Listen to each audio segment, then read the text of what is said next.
La toute première fois que j'ai entendu Dieu me parler de mes finances, c'était quand il m'a demandé, si tu recevais 1 milliard, qu'est-ce que tu en ferais?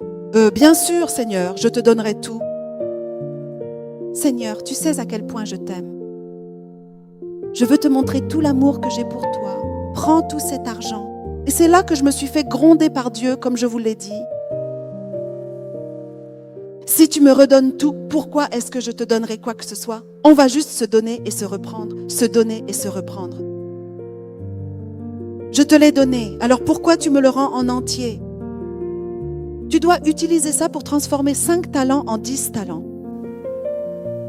Et c'est là que j'ai eu comme un déclic, une révélation. Alors j'ai changé cet état d'esprit qui disait que dès que l'argent arrivait, je devais absolument tout donner à Dieu. Vous vous souvenez? J'ai donc changé d'approche et j'ai acheté un petit immeuble. Et c'est avec les loyers que je percevais que j'ai commencé à partager avec les autres, n'est-ce pas?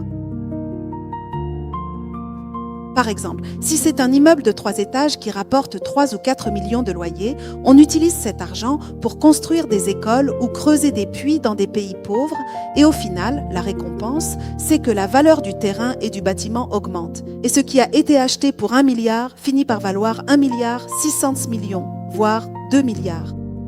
C'est la loi que Dieu a établie. Il nous rend toujours le double de ce qu'on donne.